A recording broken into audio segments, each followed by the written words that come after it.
የሕክምናን በሰላም ተጠናቆ እነ ወይዘሮ ዝናሽ በሰላም ወደ ቤታቸው ገብተው ይገኛሉ። የምስጋና ኬክ አብረው እየቆረሱ ይገኛሉ።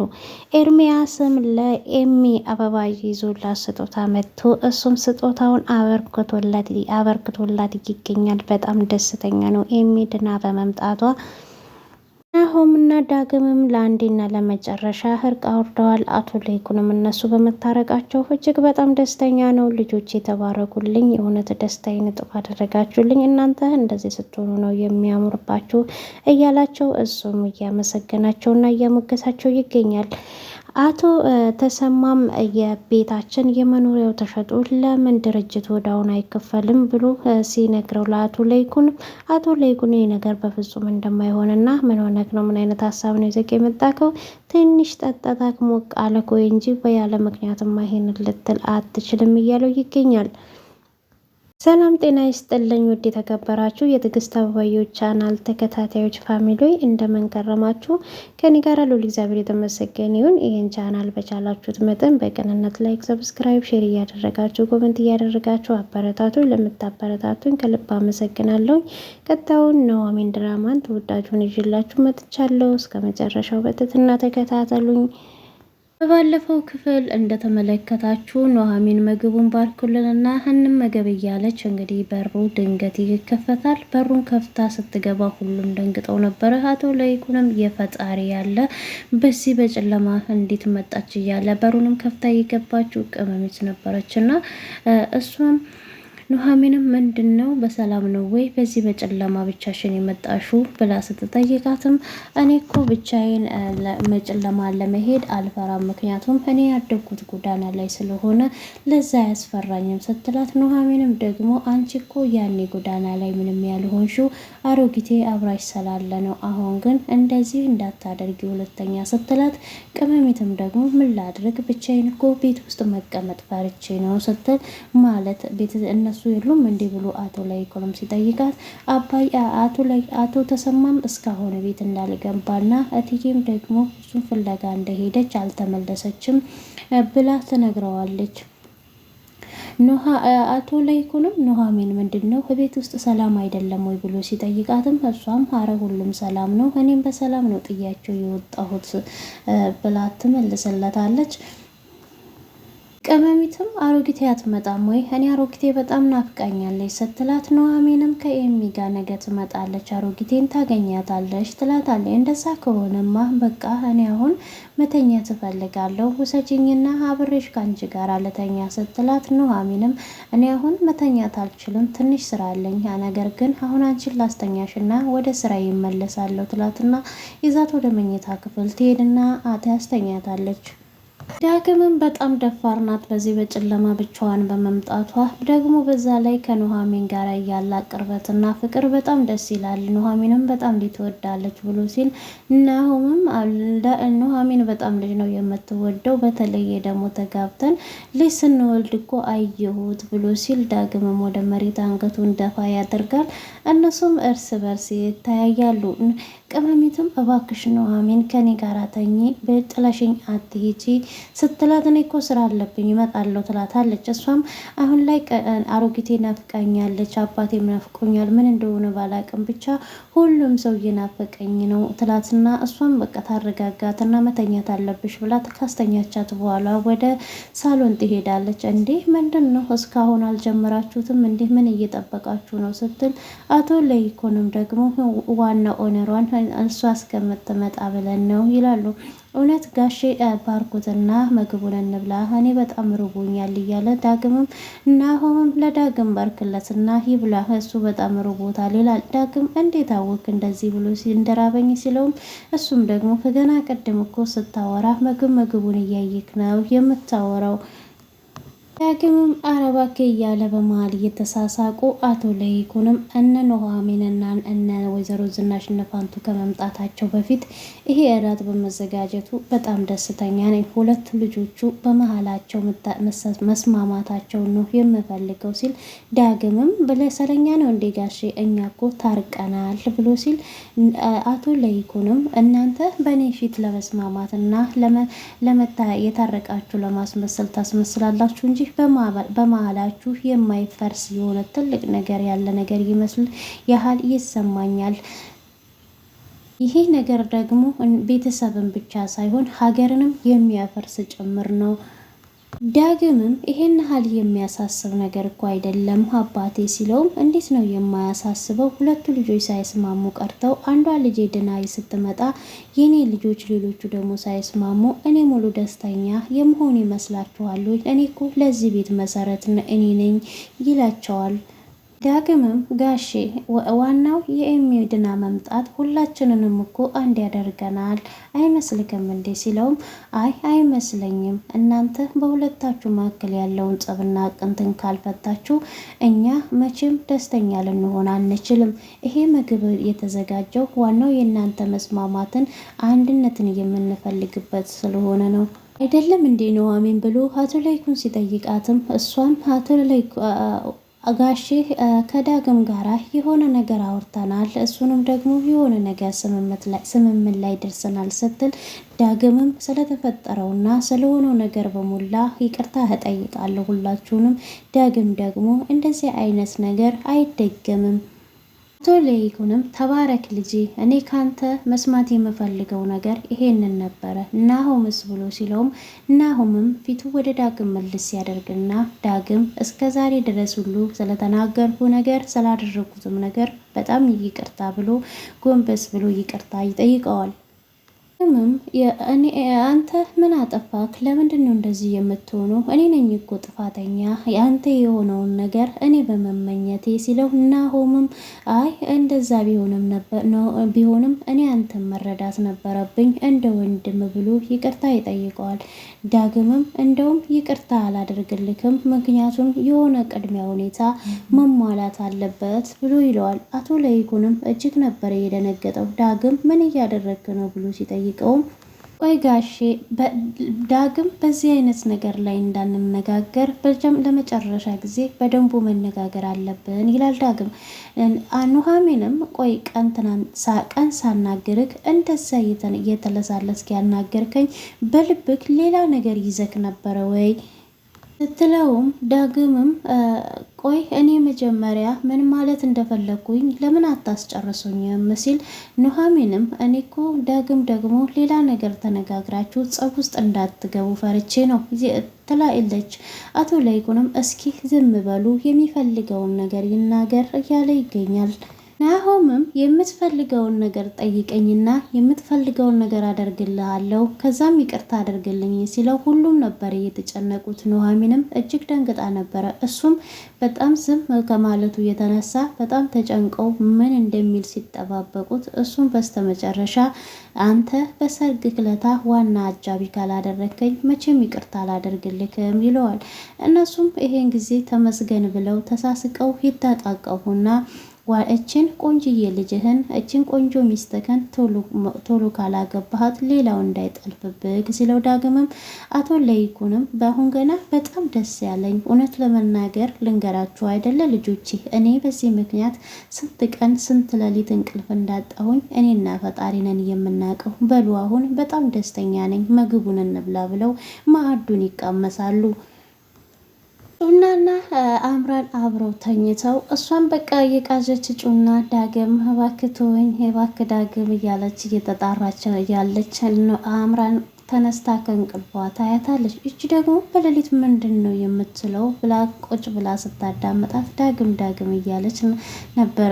አምራንም ከት ብላ ትስቅና ዳግም ተዋት እንጂ ያረባክክ እያለች እሷ ስትስቅ ጩና ደንግጣ ትነሳና አንቺ ደግሞ በዚህ በሌሊት ምንድን ነው የሚያስቅሽ ብላ ስትጠይቃትም እሷም አይ ምንም አይደለም የሚያስቀኝ ያንቺ ነገር ነው ብላ ስትላት ምን ነው ዛሬ ማመለጠኝ እንዴ ስትል አይ ሌላ ነገር እንኳን አይደለም አላመለጠሽም በያሁን አንቺ ተኝ ትላታለች። ማርያም እያስቃኝ ነው ስትላት አይ አንቺ ደግሞ ዝም ብለሽ አትረብሽ ተኝ ስትላት እሷም ተመልሳ ትተኛለች። እሺ አረብሽሽም ብላት እናም የፈስ ቁጥታ በራሱ ምንድነው አለ እናም በራሱ አረብሻ እኔን ትቆጣኛለች እያለች እየሳቀች ትተኛለች። አምራን ቁርሷን እየበላች ጩና ስታያት ምታፈጫለሽ አርፈሻት በይም እንዴ ስትላትም አምራንም አለሽ አለው አይደለ እንዴ አንዳ ምግብ አለበላ ብሏቸው ቁጭ ያለው ስትላት እኔማ ትንሽ ጨጓራዬን አሞኝ ነው ትላታለች ጩና። አይ ቀን ምግብ አለበላ ብሎሽ ለሊት ደግሞ እንቅልፍ አልወስድ ብሎሽ ቆይ ከዚህ ሁሉ ከምትሰቃይ ለምንድን ነው እውነቱን የማትነግሪው ትላታለች። ጩና ነኝ ወይ ፍቅር የሚይዘኝ ስትላት አምራንም ምን ነው ከባለ ስልኩ ባለቤት ልበልሽ ከገና ቀደም እኮ ስልኩን ይዘሽ በሀሳብ ጭልጥ ብለሽ ነው እየሄድሽ ያለሽው ስትላትም ጩናም እኔ ዳግም የሚባል ሰውዬ ምንም ትዝ አይለኝም እኔ ዳግም የሚባለውን ልጅ እንዴት አድርጌ እንደማበሽቀው እኔ ነኝ የማውቀው፣ ምክንያቱም ልጁ የሆነ ደረቅ ነው ስትላት አንቺ እኮ ነሽ እንጂ እሱ እንደዚህ አይነት ነገር ውስጥ ላይገባ አይችልም፣ አንቺ ነሽ እየበሸቅሽም እየተናደድሽም ያለሽው ስትላት አይደለውም ልጁ ደረቅ ነው ስትላት አምራንም እኔ እንደዚህ አይነት ስሜትን እኮ በጣም ነው ጠንቅቄ የማውቀው፣ እሺ ለምን ስልኩን አትመልሽለትም ስትላት ትንሽም ማሳላለፋው በፍጹም አልመልስለት ትላታለች። አምራንም እንደ ሌሎቹ ስልክ ታዲያ እሺ ለምን አልሸጥሹም ስልኩን መመለስ ካልፈለግሽ ብላ ስትጠይቃት ጩና የዳግምን ስልክ እንኳን እያልሸጠችው በድንገት አንድ ቀን ባየችው በፍቅር ተይዛ ነውና ለምን አትሸጪውም እንኳን ብትላትም ትክክለኛ መልስ እንኳን እየመለሰችላት አይደለም። ምክንያቱም በጣም ነው የወደደችው ያፈቀረችው፣ ግን እሷ አልወደውም እኔ ነኝ ወይ በሱ ፍቅር የመሸነፈው እያለች ነው የምትገኘው። ስልኩን ደግሞ የማልሸጠው እሱ የሚፈልገው ፋይል አለኝ ብሏል። እናም ደግሞ እኔንም አንቺንም ያውቀናል፣ ስለዚህ ሌላ ችግር ውስጥ እንገባለን ብላ ትላታለች። እና ኧረ እሱን አስበሽ ነው ስትላት እሷን በቃ አርፈሽ ካልተቀመሽ ይህን ስልክ ሰብረዋለሁ ትላታለች። እሷን ትለምንና ተይ እንደዛ አታድርጊ ስትላት በዚህ መካከል ኑሐሚን ትደውላለች። ኑሐሚን ናት እየደወለች ያለችው። ኑሐሚን ማናት ብላ ስትልም ዳግም የሚወዳት ናት። እስቲ አንሺና ሙልጭ አድርገሽ ስደቢያት ስትላትም እንዲህ አንቺ ደግሞ ቆይ ለምንድን ነው እሷ ለኔ የምሰድበው ብላ ስትጠይቃትም ከናሆም ይልቅ ዳግምን እንደምትወደውና በሱ ፍቅር በጣም ሰውነቷ እንዳለቀ ሳሙና ላይ የምትሰካ ሰንደል ነው የምታክለው እያለች እንግዲህ ኑሐሚንን እያንቋሸሸቻት ነው የምትገኘው አምራን። እሷ ግን ከነሱ ቤተሰቦች አሁንስ ምን አለሽ እያለቻት ነው የምትገኘው። ዳግምም ስልክ መላልሶ ሲደውል እሷም ስልክ መቼም አላነሳለትም ለዚህ ለጉረኛ ስትል አምራን ደግሞ ላይደውልልሽ ይችላል ብላ ትላታለች። እሷም ላንቺ ስል ስልኩን አነሳለሁ ብላ እንግዲህ ስልኩን ስታነሳ አንቺ ለምንድነው አንተ በስርዓት የማታወራኝ ለምንድነው ስልኩን እየዘጋህብኝ ብላ ስትጮህበትም አንቺ ምን አይነት ስርዓት ነው እንድሰጥሽ የምትፈልጊው? ሌባ ነው ሌላ ከዚህ ውጭ ሌላ ስም አለው ወይ ብሎ ይላታል። እሷም ይሄን ጉራክን ካላቆመ ስልኩን እንደማትመልስለት በተደጋጋሚ እየነገረችው ነው የምትገኘው። እሱም ዋጋሽን ተናግረሽ የፈለግሽውን አህል እሰጥሻለሁ ከዛም በኋላ ፋይሉን እፈልገዋለሁ ሲላትም እሷ ደግሞ ምንም ነገር እንደውም አሁን ላይ ፋይል ምንም አስፈላጊ የምትለውን ነገር ሁሉ ላልሰጥክ እችላለሁ ትለዋለች። እሱ ደግሞ በቃ ተገናኝተን እናውራ ትትለው በስተመጨረሻም እሺ ተባብለው ግን ደግሞ ከአንቺ ጋራ ነው ወይ የምገናኘው መድኃኒትሽን ወስደሽ ስትጨርሺ ደውይልኝ ትክክለኛው ሀሳብ ላይ ስትሆኝ ይላታል። ይሄን ጊዜ እሷን በጣም ትናደድና አምራን በደንቡ እያየቻት ነበረና አንቺ ቆይ እኔ ነቅያለሁ ወይ ጠሽሻለሁ ወይ ስትላትም እንዴ መጀመሪያ እስኪ ራስሽን ሆኚ ለምንድነው የማትረጋጊው ስትላት አምራንም በቃ አሁን ተነስተን ወደ ስራ እንሄድ የሆነ ቅባት ተገኝቷል ብለሽኝ አልነበረም ወይ ስትላት አዎ አለ እሱም ወንዝ ዳር ነው የሚቀመጠው ብዙ ጊዜ ደግሞ ብቻውን ነው የሚያዘወትረው ትላታለች። ትንሽ ካሰበች በኋላ ግን ደግሞ ባለትዳር ነው ትላታለች። አምራን ይሄ ስራ አንቺ እንደምታስቢው ቀላል ነገር አይደለም፣ በጣም ከባድ ነው። ግን ከተሳካ ደግሞ እኛም ባንዴ ብዙ ገንዘብ የምናገኝበት ነው። ስለዚህ ብዙ ነገሮችን ማድረግ ይጠበቅብሻል ስትላት መቼም አብረሽ ተኚ እንዳትይኝ ስትላት ብልሽስ ታዲያ ስትላትም እኔ ተስፋ የቆረጥኩና ምንም ነገር ተስፋ የሌለኝ ልጅ ነኝ፣ ነገር ግን በሞት ከሱ ጋር አልተኛም ስትላት ጩናም ደግሞ አብረሹ ተኚ ሳይሆን ማስመሰል ደግሞ ይጠበቅብሻል ትላታለች። ግዴታ ማስመሰል አለብሽ ትላታለች። ቆይ ሰውየውን በትክክል ምን እንድናደርገው ነው የምትፈልጊው ስትላት፣ ሰውየው ከ30 እና ከ20 ሚሊዮን ያላነሰ መኪና ነው የሚይዘው። ያንን ሰውዬ ብላክሜል ለማድረግ ግን እንፈልጋለን። መረጃ እንይዝበትና ጥቅም ያለ ገንዘብ እንቀበለዋለን ስትላት፣ አምራን በዚህን ሰዓት በጣም ነው የደነገጠችው። ምን እያለቻት ነው የምትገኘው? ኑሐሚንም እንኳን በሰላም መጣችሁ እንኳን በሰላም መጣሽ የሚል ዲኮር እየሰራች እያለ ናሆም ይመጣል። ኑሐሚን ብቻሽን ነሽ እንዴ? እኔ እነማዬን ላመጣቸው ሊሄድ ነው። ዳግም የት ነው ብሎ ሲላትም ዳግም እኔ እንጃ አሁን ወጣ ብሏል፣ ስልክ እያወራ ነበረ ይመጣል ትለዋለች። አሁን እኮ ብቻሽን እንዳትሆኝ ብዬ ነው፣ ለዛ ነው አብሮሽ ቢሆን ፈልጌ ነው ሲላትም ችግር የለውም አቶ ለይኩንም እኮ እቤት አሉ፣ እናም ሂድና ይዛሃቸው ና ትለዋለች። ኑሐሚንም ዲኮር እየሰራች እንኳን በሰላም መጣችሁ እንኳን በሰላም መጣሽ የሚል ዲኮር እየሰራች እያለ ናሆም ይመጣል። ቤቱን እያሳመርሽው ነው አይደለ? ዳግምስ የት አለ ብሎ ሲጠይቃትም አሁን ዳግም ትንሽ ወጣ ብሏል፣ ስልክ እያወራ ነበረ ይመጣል ትለዋለች። እኔ የምልሽ ብቻሽን እንዳትሆኝ እኮ አብሮሽ እንዲሆን ፈልጌ ነው ሲላትም ይመጣል ትለዋለች። እኔ የምልክ የማታው ነገር ግን እንዴት አየከው? ዳግም እንዴት እንዳስደነገጠኝ ምን ይጠይቀሃል ብዬ በጣም ተጨንቄ ነበረ። እኔ ያሰብኩትን እርግጠኛ ነኝ አንተም አስበከዋል ትለዋለች።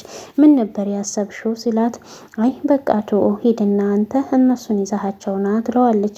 እናም እሺ በቃ እኔ አንድ ነገር ለዳግም የምመኝለት እንደ ወንድም እሱ የሚወዳትና የሚያፈቅራትን መልካም የትዳር አጋር እንዲሰጠው ፈጣሪን እመኝለታለሁ ልክ እንደኛ ብሎ ይላታል። እሷም ያንን ምኞቷን እንደምትመኝለት ትነግረዋለች። በስተመጨረሻም አንተ አሁንም እዚሁ ነክ ብለው እንግዲህ እሱም ሄዶ እናቱን ሊያመጣቸው ይሄዳል። እነገነትም ወደ ቤት እንግዲህ ወደ እነ አቶ ለይኩን ቤት ይመጡና እነ ወይዘሮ ዝናሽን እየጠበቋቸው ነበረ። አቶ ለይኩንም ለምንድን ነው ኑሐሚን ትንሽ አረፍ የማትይው? በጣም እኮ ደክሞሻል፣ እነሱ እስከሚመጡ እንኳን ሲላት፣ አቶ ተሰማም አረ ተዋት እንጂ ሽር ጉድ ትበል፣ አሁንማ የደስታዋ ቀን ነው እየተባባሉ እያለ በዚህ አጋጣሚ ድንገት ኤርሚያስ በሩን ከፍቶ ይገባል። ኤርሚያስን በሩን ከፍቶ ሲገባ ቅመሚትም ሮጣ ትቅት ስትይዘውና አባዬ በጣም ናፍቀኸኝ ነበረ እኮ እንዴት ነህ? ምን ሆነ ነው የቆየህብኝ? ስትለው እሱም በጣም እንደናፈቀችውና ደህና ነኝ ብሎ ይላታል። እሱም እንግዲህ አረፍ ካለ በኋላ እኔ ምለው አሮጊቴ በጣም ናፍቀኛለች፣ አንተንስ አልናፈቀችክም እንዴ ብላ በጥያቄ ስትጠይቀው ኑሐሚንም እንዴ ምን ነው አሮጊቴ ብቻ ናት እንዴ የናፈቀችሽ? ኤሚስ አልናፈቀችሽም ወይ ብላ ትጠይቃታለች። እሷም ናፍቃታለች፣ ግን የበለጠ አሮጊቴ እንደናፈቀቻት ነው እየተናገረች ያለችው። አባቷም አረ ምን ነው ልጄ በጥያቄ አጣደፍሽኝ እኮ አሳፈርሽኝ ሲላትም እሷም እሺ አባዬ አጣደፍኩክ በጣም ይቅርታ አልጠይቅህም ስትለው እሱም እሺ የኔ ውድ ይላታል። በዚህ አጋጣሚ እነ ኤሚ ወደ ቤት ይገባሉ። እነሱም ሲገቡ ሁሉም ከተቀመጡበት እየነሱና በጣም ደስ ብሏቸው እንግዲህ ሰላምታ ይለዋወጣሉ። ሰላምታም ከተለዋወጡ በኋላ አቶ ለይኩን እንደ ማልቀስ ያደርጋቸዋል። እናም ናሆምም እንዴ አሁን እኮ የማልቀስ ሰዓት ሳይሆን የምስጋናና የደስታ ሰዓት ነው የሚሆነው ብሎ ሲለውም አይ ምን ላድርግ ብላችሁ ነው እንደ አይኔ የምሳሳላት እንደ አይኔ ብሌን የምሳሳላት ልጅ እንደዛ ሆና ሳያት በጣም ነበረ ልቤ የተሰበረው። ይሄ ቀን ይመጣል ብዬ አንድ ቀንም አስቤው አላውቅም። እግዚአብሔር ይመስገን ይልና ሁሉንም እንግዲህ ሰላም ይላቸዋል። ፋንቱንም ላደረግሽልን ነገር ሁሉ እጅግ እናመሰግናለን ተባብለው ሁሉም እሷ ስለመጣች ነው ይሄ ሁሉ ታሪክ የተቀየረው እያሉ እሷንም እያመሰገኗት እንግዲህ ወደ ማረፊያቸው ወደ ሳሎን አረፍ ይላሉ። ጩናም አምራን በቃ ስራችን ከእንግዲህ በኋላ ይሄ ነው ስትላት፣ አምራንም እኔ በህይወት ዘመኔ እንደዚህ አይነት ህይወት ውስጥ እገባለሁ ብዬ መረጃ እየያዙ የሰው ገንዘብን እቀበላለሁ ብዬ አንድ ቀንም አስቤው አላውቅም ስትል፣ በቃ አሁን እሷም አሁን ላይ ባክሽ ስራችን ይሄ ነው የሚሆነው፣ እናም አሁን ለአዲሱ ስራችን 500 ሺህ ብር ነው መጀመሪያ የምንቀበለው ስትላትም፣ አምራንም እጅግ ትደነግጥና እንዴ ምን ነው ብዙ በዛ እኮ ገንዘቡ ስትላትም፣ እሷም ባክሽን መጀመሪያ ብሩን እናገኘው እንጂ ትላታለች። ከዛስ ምን እናደርገዋለን ብላ አምራን ስትጠይቃት እሷም ለልጆቼ ያስፈልገኛል። እናም ጽድት ያለ ቤት እንከራይና እንፈርሻለን ትላታለች። እንዲህ ልጆችሽ ስትላትም አንደኛው እንግዲህ ጫት መጠጥ ምናምኑን ያለባትን ሱስ በሙላ ትነግራታለች። ቆይ አንቺ ምን ስትይ ነው ይሄ ሁሉ ሱስ ውስጥ እየገባሽው ስትላት፣ ባክሽን ተይኝ፣ ራሴን ካወኩኝ ጀምሮ ጎዳና ላይ ነበረ ራሴን ያወኩት። ቡሌ እንኳን ለመጠየቅ ርቦኝ ሲሄድ ቆይ ውሾቹ አልበሉም ተብዬ እነሱ እንኳን በልተው እስከሚጠግቡ እኔ ከዛም በኋላ ነበረ የምበላው ከውሻ ጋር ተጋፍጄ ስትላትም፣ እሷም አምራንም በጣም ታዝንና በቃ አይዞሽ ሁሉን ነገር ድካምሽን በጣም እንደተጎዳሽ ያስታውቃልና ሁሉንም እኔ ላይ ጣዩ፣ በእኔ ተንፍሺ ትላታለች። ጩናም አመሰግናለሁ፣ እስከ ዛሬ ድረስ ጆሮ ሰጥቶኝ ያዳመጠኝ ሰው የለም፣ የሰውነት ባህሪን አንቺ ላይ እናያየው ስትላት፣ አምራንም በቃ አታካብጂ፣ ምንም ማለት አይደለም፣ አሁን ተነስተሽ ወደ ስራችን እንሂድ በይ ስትላትም እሺ በቃ ተባብለው ተያይዘው ይወጣሉ። ለኤሚ ባደረገችው ፋንትሽ ሁሉም እያመሰገናት ይገኛል። ኤሚም ሁለተኛ ድጋሚ የመኖር እድል ከፈጣሪ በታች የሰጠሽኝ አንቺ ነሽ፣ በህይወቴ መተሽ እንድኖር ያደረግሽኝ በጣም ነው የማመሰግነው ስትላት፣ ፋንትሽም ኤሚ እኔና አንቺ ስንት የተነጋገርን፣ እኔ ምንም አላደረግኩልሽም፣ ፈጣሪ የሆነ ነገር ላንቺ ያስቀመጠው ነበረ፣ እሱን ደግሞ እኔ ሰጠውሽ ትላታለች። አቶ ለይኩንም ሁሉንም ነገር ስላደረግሽልን እናመሰግናለን ሲላትም ናሁም እኔማ ለዚህ ለቤተሰብ ማርሽ ቀያሪ ብያታለሁ ብሎ ቤተሰቡን በሞላ ያስቃል። እናም እንግዲህ ወደ ምስጋናው ፕሮግራም ወደ ቄቅ ቆረሳው እንሂድ ተብሎ ኬኩን ኑሐሚን አምጪ ብሏት እንግዲህ አቶ ለይኩን ሲያዛትም ወይዘሮ ዝናሽም አንድ ሰውን እንዳመሰግን ፍቀዱልኝ ብላ ስትል ማንን ነው ሲላት አቶ ለይኩን ዶክተር ፋኑኤልን ከዛ ኤሚ ከታመመች ጀምሮ እስከዚህ ሰዓት ድረስ ጎንበስ ቀና ደፋ ሲል ዋጋ የከፈለልን እሱ ነው ብላ ትላለች። እነሱም በጣም ይደነግጡና እሱን ያመሰግኑታል። በስተመጨረሻም ኤሚና ወይዘሮ ዝናሽ ፋንትሽ ሆነው ኬኩን ይቆርሳሉ። አምራንም መጠጥ ቤት ስትገባ በአጋጣሚ እነሱ ሊያጠምዱት የፈለጉት ሰዎች የፈለጉት ልጅ መጠጥ እየጠጣ ነበረና እዚህ ወንበር ላይ ሰው አለ እንዲህ ብላ ስትጠይቀው ሰው የለም፣ ግን ብቻዬን መሆን ነው የምፈልገው ብሎ ይላታል። እሷም ብቻዋን መሆን ስለማትፈልግ ከሱ ጋር መቀመጥ ስለምፈልግ ትጠይቀውና ትቀመጣለች። እንዲህ ምን ሆነሽ ነው አንቺ በዚህ በማታ የመጣሽው ሲላትም እሷም ባሏ እንዳባረራትና በጣም እንደተበሳጨች ታስመስላለች። እሱም ግን በምን ብታጠፊ ነው በዚህን ሰዓት ያስወጣሽ ብሎ ሲጠይቃትም ምንም ከቻልክ ዝም ብለን መጠጣት እንችላለን ብላ አንድ ተኪላ ብላ ታዛለች። እናም የሆዷን ብሶቷን እያወራች ምንም ሰው እንደሌላትና በባል እሱ እያወራችሁ እያለ በአጋጣሚ በመካከል ላይ ስልክ ሲደወልለት እሱም እንግዲህ ይሄን ስልክ ማንሳት ግዴታዬ ነው ብሎ ስልኩን አንስቶ እስከሚመጣ የእንቅልፍ መድኃኒት ትጨምርበታለች። እሱም ከመጣ በኋላ እኔ የምልሽ አንቺ ከአንቺ ጎን የሚሆን ሰው የለም ወይ? ወንድም ወይም ቤተሰብ ስልክ ደውዬ ልጥራቸው ሲላትም አትሰማኝም ወይ? ማንም እኔ የለኝም። እናቴም በልጅነቴ ነው የሞተችብኝ፣ አባቴን ደግሞ አልወደውም ትለዋለች። እሱ ግን የእጅ ቀለበቱን እያሽከረከረ ነበረ። ገብቶኛል፣ ለካ ትዳር ስላለክ ነው እንዴ ስትለውም አይ ለዛ አይደለም ትዳር የለኝም፣ ግን የጠጣው ትንሽ ነው፣ ቤቱም እየተሽከረከረብኝ ነው ሲላትም እሷ እንዴት አድርጌ መኪና መንዳት ራሱ የምችል አይመስለኝም እያላት እያለ እሷም እንግዲህ በቃ እንደዛ ከሆነ ወደ ክፍል ይዤ ልሂድ ብላ ወደ ክፍል ይዛው ትሄዳለች።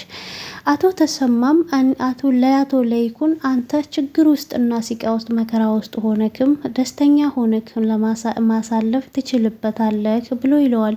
አቶ ለይኩንም ምን ማለት ነው ብሎ ሲለውም እንዴት ትደብቀኛለህ? ይሄን ነገር ድርጅት ኪሳራ ውስጥ እንደገባ እኔ እኮ ቤተሰብክ ነኝ ሲለውም ማን ነገረክ? ይሄንን ኑሐሚን ናት አይደለም ወይ ብሎ ሲለውም እንዲህ እኔ እናንተ እኮ ከጓደኝነት ማልፈን ቤተሰብ ነን፣ እንዴት ማወቅ የለብኝም ሲለውም እሱማ ልክ ነህ፣ ግን ማንንም በዚህ ጉዳይ ላይ ላስጨንቅ አልፈልግም ይለዋል። አቶ ተሰማም እኔ አንድ ሀሳብ ይዤ እኔ ነው የመጣሁት፣ እኔ ጋር የሆነ ትልቅ ሀሳብ አለ ሲለው፣ አቶ ለይኩንም ምንድን ነው ይዘህ የመጣኸው ሀሳብ እስኪ ንገረኝ ብሎ ሲለውም፣ ለምን እኔ የምኖርበት ቤት ተሸጦ ለምን ድርጅቱ እዳውን አይከፈልም ብሎ ይለዋል። አቶ ለይኩንም ትንሽ ካሰበ በኋላ ይሄ ደግሞ ምን ማለት ነው ማለት ትንሽ ጠጣ ክንዴ ብሎ ሲለውም፣ አይ እንደዛ አይደለም፣ እኔና ዝኑ ተከራይተን መኖር እንችላለን። አሁን ደግሞ እግዚአብሔር ይመስገን ቀለል ያለ ስራ አግኝቻለሁ ብሎ ይለዋል። አቶ ለይኩንም አንተ የስራ ውዴ ስራን እንዴት እንደምትወድ እኔ በደንብ አውቃለሁ ሲለውም፣ እሽ ለማንኛውም ሁሉም ነገር ቢፈጠር እኔ ከጎንህ እንደሆንኩኝ እንድታስብልኝ እፈልጋለሁ ሲለው፣ አቶ ተሰማም እሺ ወዳጄ ብሎ እሺ በጄ ብሎት በሀሳቡ ይስማማል።